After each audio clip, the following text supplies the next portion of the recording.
Madhu multimedia productions వీక్షకులందరికీ కూడా నా హృదయపూర్వకమైనటువంటి నమస్కారం. నా పేరు చేగొండి వీర వెంకట సత్యనారాయణమూర్తి.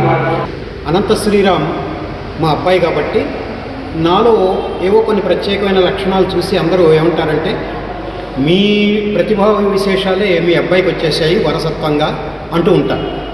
నేను దాన్ని సున్నితంగా తిరస్కరిస్తాను. ఎందుకంటే ప్రజ్ఞ అనేటువంటిది భగవద్దత్తం.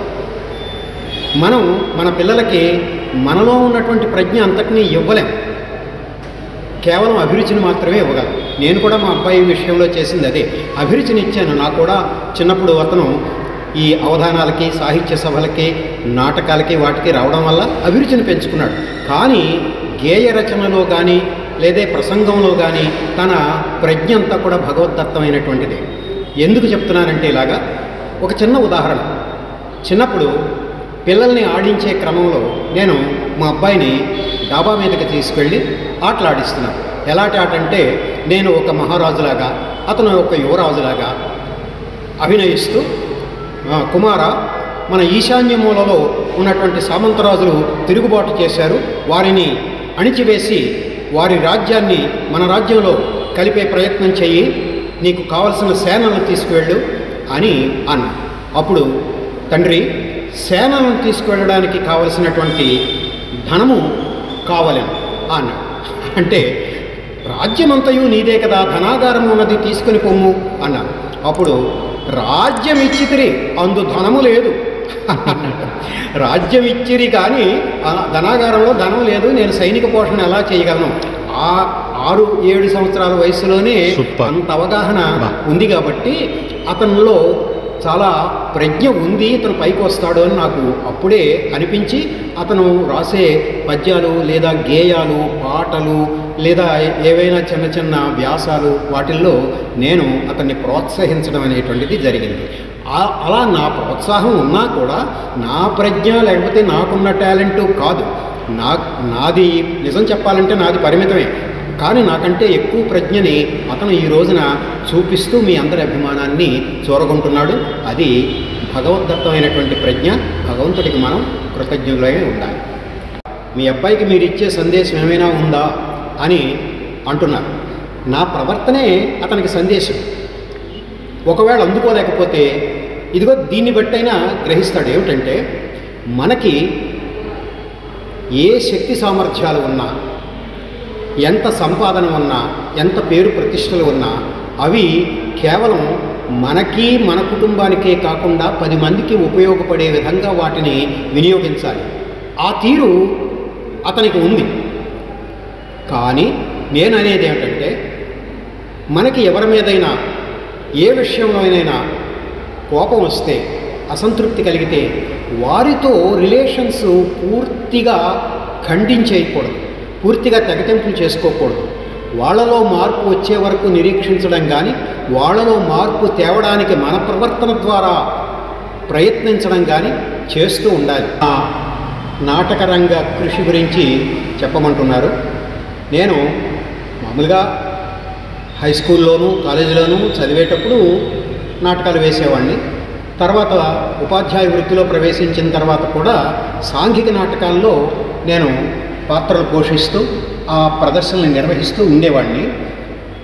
అయితే ఉద్యోగరీత్యా ఎక్కువ ప్రదర్శనలు చేసే అవకాశం నాకు కలగలేదు.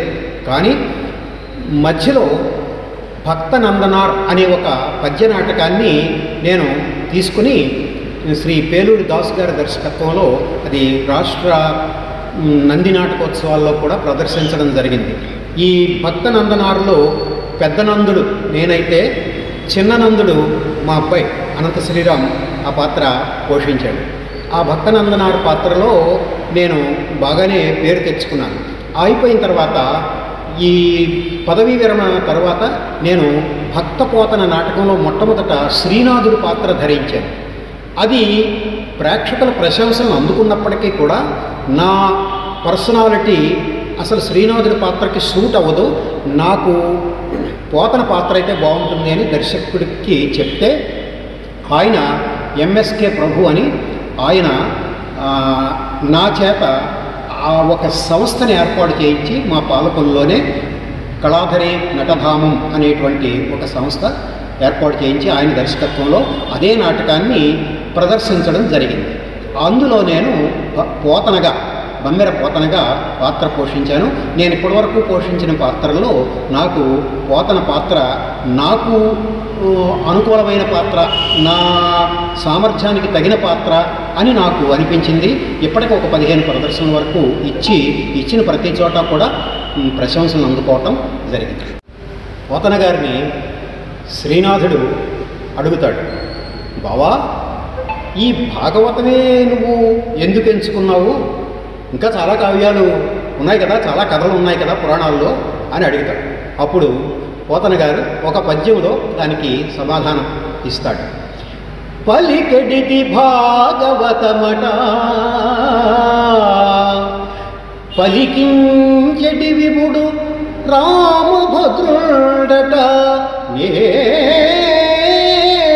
పలికిన భవహరమగునట,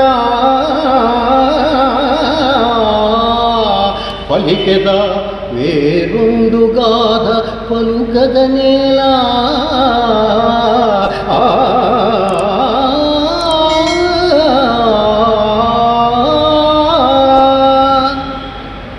సూపర్ సార్.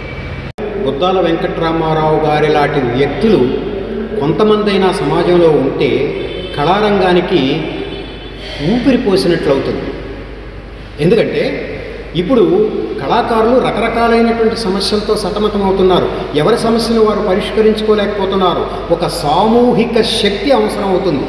ఆ సమన్వయం చేసేటువంటి ఈ బుద్దాల వెంకటరామారావు గారు లాంటి వ్యక్తి అవసరం.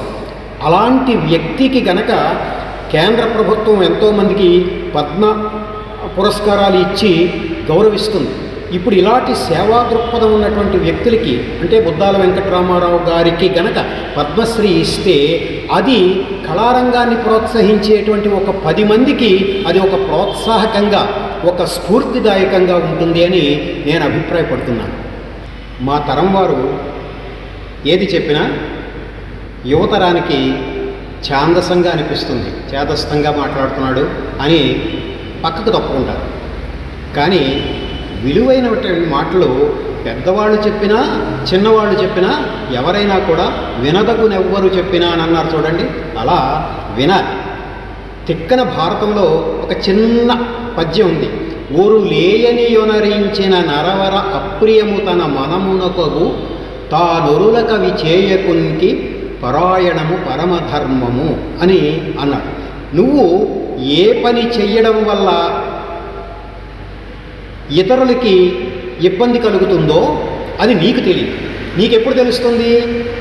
ఇతరులు ఏదైనా పని చేస్తున్నప్పుడు నీకు ఇబ్బంది కలుగుతుంటే ఆ పని చేయకూడదు అని అనిపిస్తుంది. నీకు ఇతరులు చేసే ఏ పని వల్ల ఇబ్బంది కలుగుతుందో ఆ పని నువ్వు చేస్తూ ఇతరులకు ఇబ్బంది కలిగించకూడదు. ఉదాహరణకి నువ్వు మొబైల్ చూసుకుంటూ ఎవరైనా ఏదైనా అడుగుతుంటే సమాధానం చెప్పకుండా, ఎవరైనా పిలుస్తుంటే పలకకుండా నిర్లక్ష్యంగా ఉన్నావనుకో, అది ఇతరులకి చాలా ఇబ్బంది. అది నీ పెద్దవాళ్ళు కావచ్చు, లేకపోతే నీ మిత్రులు కావచ్చు, లేకపోతే పరాయి వాళ్ళు ఎవరో నిన్ను అడ్రస్ అడుగుతూ నువ్వు మాట్లాడక వాళ్ళు ఇబ్బంది పడిన సంఘటన అయినా కావచ్చు. కానీ నీకెప్పుడు తెలుస్తుంది అది? నువ్వు అలాగే ఇంకో చోటకు వెళ్ళి అడ్రస్ అడుగుతున్నప్పుడు వాడు ఈ మొబైల్ చూసుకుంటూ లేకపోతే గేమ్లు ఆడుతూ మొబైల్లో నీకు సమాధానం చెప్పట్లేదనుకో, దాని బాధ ఏమిటో నీకు అప్పుడు తెలుస్తుంది. కాబట్టి మొబైల్ అనేటువంటిది మనకి ఎంతవరకు మనం ఉపయోగించుకోవాలో అంతవరకే ఉపయోగించుకోవాలి, కానీ ప్రతిదానికి మొబైల్ ఉపయోగించకూడదు. ప్రత్యేకంగా గేమ్స్ ఉపయోగించుకోవడం వల్ల ఎంతో టైం వేస్ట్ అవుతుంది. ఆ టైంలో మనం మంచి కావ్యాలు చదవడమో, మంచి నీతి శతకాలు చదవడమో చేస్తే మన సంస్కృతి ఏమిటో మనకు అర్థమవుతుంది. తరతరాల నుంచి వస్తున్నటువంటి సంస్కృతిని మనం చేజేతిలో పాడు చేసుకోకూడదు.